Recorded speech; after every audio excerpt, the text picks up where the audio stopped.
साल 1857, जब भारत के सपूतों ने पहली बार अंग्रेजों की गुलामी की जंजीरें तोड़ने की कोशिश की। यह आजादी की पहली लड़ाई थी, पर जब यह लड़ाई असफल हो गई तो अंग्रेजों ने जो बदला लिया, उसकी दास्तान सुनकर आज भी हमारे रोंगटे खड़े हो जाते हैं। इतिहासकार बताते हैं कि 1857 के बाद करीब 1.5 साल तक हर अंग्रेज अफसर को खुली छूट दे दी गई थी कि वह किसी भी संदिग्ध भारतीय को बिना किसी सुनवाई के गोली मार सकता है, फांसी चढ़ा सकता है या जेल भिजवा सकता है। उन खूनी दरिंदों ने देश के कई कोनों में नरसंहार किया था। गांव के गांव बिना किसी कारण के जला दिए गए। उनकी क्रूरता का स्तर ऐसा था जिसे शब्दों में बयां करना भी मुश्किल है। वे बेकसूर लोगों पर सिर्फ गोलियां ही नहीं चलाते थे, बल्कि उन्हें तड़पा तड़पा कर मारते थे। पुरुषों के शरीर पर गर्म लोहे की रॉड से वार किए जाते थे। इतना ही नहीं, उनकी आंखों और गुप्तांगों में मिर्च का पाउडर डालकर उन्हें तड़प तड़प कर मरने के लिए छोड़ दिया जाता था। जब मन करता दर्जनों लोगों को एक साथ फांसी के फंदे पर लटका देते थे। यह इंसानी नहीं, शैतानी जुल्म था। और महिलाओं के साथ उस दौर की सच्चाई सुनकर कोई भी सभ्य इंसान शर्म से सिर झुका लेगा। टाइम्स अखबार के संवाददाता मार्टिन मॉन्टगोमरी ने उस वक्त अपने एक लेख में लिखा था कि वो दरिंदे सैनिक औरतों के साथ गंदी हरकतें करके उन्हें काफी तड़पाते थे और फिर उन्हें मौत के घाट उतार देते थे। वह महिलाओं के स्तनों जैसी संवेदनशील जगहों पर गर्म लोहे की रॉड लगाते थे। कल्पना कीजिए उस भयावह डर की जो हर भारतीय परिवार पर मंडरा रहा था। कई औरतों के तो पतियों ने इस डर से अपनी ही बीवी का गला काट दिया कि कहीं वह अंग्रेज सैनिकों के हाथ न लग जाए। पति अपनी पत्नी को सम्मान देने और उसकी सुरक्षा करने के लिए उसे मौत दे रहा था। यह कैसी लाचारी, कैसी पीड़ा थी। क्या यही वह सभ्यता थी जिसे अंग्रेज भारत में लाने का दावा करते थे? अंग्रेजों ने भारत के हर वर्ग का शोषण किया, चाहे वह आम नागरिक हो या उनके घर में काम करने वाला सेवक। शुरुआती दौर में 1670 से पहले एक भी अंग्रेज महिला ने भारत में कदम नहीं रखा था। अपनी जिस्मानी भूख मिटाने के लिए अंग्रेज अफसर कभी बहला फुसलाकर तो कभी जबरन गरीब घरों की युवा लड़कियों के साथ संबंध बनाते थे। वे सालों तक उनके साथ रहते थे, लेकिन जब शादी की बात आती थी तो वह हमेशा अपने देश में ही करते थे। मशहूर लेखक एमजे अकबर अपनी किताब दुलाली साहब एंड द ब्लैक जमींदार में बताते हैं कि नासिक के देवलाली कैंप में रहने वाले अंग्रेजी अफसरों को दुलाली साहब कहा जाता था। वे अपनी भारतीय महिला मित्रों के साथ रहते थे, लेकिन मौका मिलते ही नाव में सवार होकर इंग्लैंड भाग निकलते थे। जब वे लोग पानी के जहाज पर चढ़ते थे, तब उन लड़कियों के माता पिता चीखते हुए कहते थे, अरे दुलाली साहब, 15 साल मेरी बेटी ने तुम्हारा साथ निभाया, अब साहब तुम उसे छोड़कर अपने देश जा रहे हो। ईश्वर करे साहब तुम्हें ले जा रहा जहाज पानी की सबसे नीच सतह पर जा पहुंचे। ये भारतीय मूल की औरतें रखैलों के रूप में रखी जाती थीं। बहुत कम ही ऐसे संबंध विवाह में बदल पाते थे, और इन संबंधों से जब एंग्लो इंडियन बच्चे पैदा होते थे तब उन्हें कभी बराबरी का दर्जा नहीं दिया गया। यह भारतीय लड़कियों के साथ खुली नाइंसाफी थी। नौकरों का जीवन।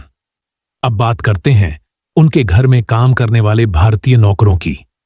नए नए रईस बने अंग्रेज भारतीय नवाबों की नकल करते हुए अपने यहां नौकरों की एक बड़ी फौज रखते थे। उनसे दिन रात काम करवाया जाता था, लेकिन तनख्वाह के नाम पर सिर्फ एक चिल्लर दी जाती थी। कई इतिहासकार बताते हैं कि ईस्ट इंडिया कंपनी ने पूरे 100 सालों तक नौकरों की तनख्वाह में 1 पैसे की भी बढ़ोतरी नहीं की थी। अगर कोई अफसर तय धनराशि से अधिक वेतन देता था तो उसे सरकारी संरक्षण मिलना बंद हो जाता था, और अगर कोई नौकर नौकरी छोड़ना चाहे उसके लिए भी एक सख्त कानून था। अगर कोई नोटिस दिए बिना अचानक नौकरी छोड़ता था तो उसे सख्त सजा दी जाती थी। इसी डर से कई लोगों ने अपनी पूरी जिंदगी एक ही तनख्वाह में नौकरी करके गुजार दी। सोचिए, भीषण गर्मी के इस देश में जब बिजली और पंखे नहीं थे तो अंग्रेज क्या करते थे? वे भारतीयों को पंखा चलाने की नौकरी देते थे। एक मैकेनिज्म बनाया जाता था जिसमें पंखा चलाने वाला इंसान कमरे के बाहर रखा जाता था और उसके पैर से एक रस्सी बंधी होती थी। वह इंसान रस्सी खींचता रहता था और पंखा चलता रहता था। पर क्रूरता की हद देखिए। अंग्रेजों को डर था कि गर्मी और थकान से कहीं यह इंसान सो न जाए, इसलिए वे उस पंखा चलाने वाले इंसान के पास थोड़ी चीनी फेंक देते थे, ताकि मक्खियां और चींटियां उसे तंग करती रहें, उसे सोने न दें और वह लगातार पंखा खींचता रहे। यह शारीरिक श्रम के साथ साथ मानसिक और आत्मिक शोषण था। काम की तलाश कर रहे युवाओं को ठेकेदारों के कहने पर बिहार, उत्तर प्रदेश, बंगाल से कोलकाता की तरफ रवाना किया गया। वहां इन मजदूरों को एक कॉन्ट्रैक्ट यानी समझौते पर दस्तखत करवाए जा रहे थे। कई शर्तें थीं। हर महीने तनख्वाह के रूप में 8 रुपये मिलेंगे, 5 साल से पहले लौटने की अनुमति नहीं मिलेगी और उन्हें शादी करने की अनुमति नहीं दी जाएगी।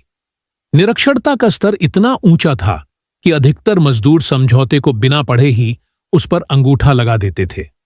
वे ब्लैक बोर्डिंग नाम के एक धोखे का शिकार हो चुके थे, जिसमें लोगों को छल करके मातृभूमि से दूर देशों में गुलामों या कम वेतन वाले मजदूरों के रूप में काम कराया जाता था। सन 1829 में गिरमिटिया मजदूरों का पहला जहाज रवाना हुआ, लेकिन यह यात्रा दुखद और खतरनाक हुआ करती थी। जहाज में लोगों को सामान की बोरियों की तरह भरा जाता था।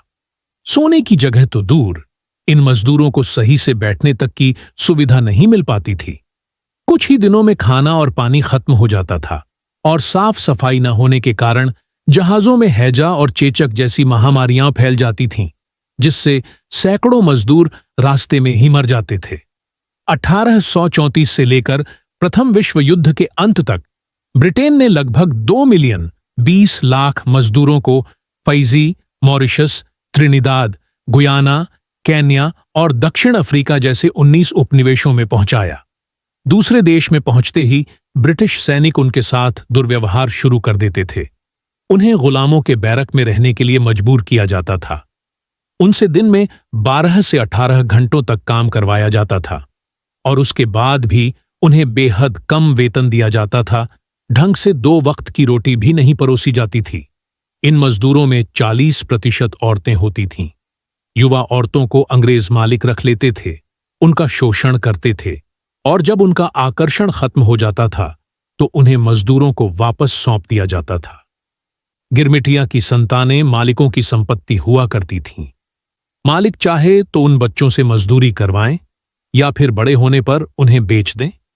अगर कोई मजदूर बीमार हो जाए तो उनका इलाज नहीं करवाया जाता था, जिससे उनकी मौत हो जाती थी। कई मजदूर भूख से तड़प कर मर जाते थे।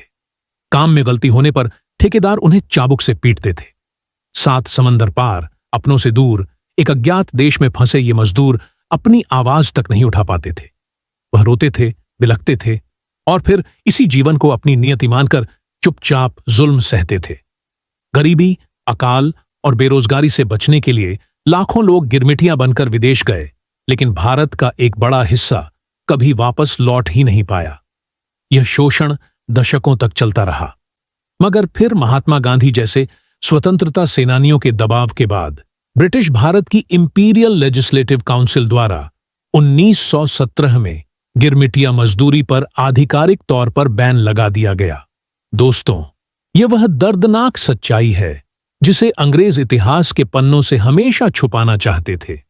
उन्होंने केवल हमारी संपत्ति नहीं लूटी, बल्कि हमारी मानवीय गरिमा, हमारे श्रम और हमारी आत्मा को कुचलने की कोशिश की। अंग्रेजों का जुल्म इतना भयानक था कि आज पढ़कर भी शरीर सुन्न हो जाता है। उन्होंने भारत को एक उपनिवेश नहीं, बल्कि एक यातना गृह बना दिया था। हमें यह वीडियो क्यों देखना चाहिए? हमें यह सब क्यों याद रखना चाहिए? आजादी का मतलब केवल राजनीतिक स्वतंत्रता नहीं था। इसका मतलब था भूख से मरते किसान को उसका अनाज लौटाना। इसका मतलब था पंखे खींचने वाले को सम्मान की नींद देना। इसका मतलब था आज जब हम एक स्वतंत्र राष्ट्र में सांस लेते हैं तो हमें उन लाखों करोड़ों भारतीयों को नहीं भूलना चाहिए जिन्होंने गुलामी में नर्क से भी बदतर जीवन जिया। हमें उन सभी क्रांतिकारियों और स्वतंत्रता सेनानियों को नमन करना चाहिए जिन्होंने इस आजादी के लिए अपने प्राणों की आहुति दी।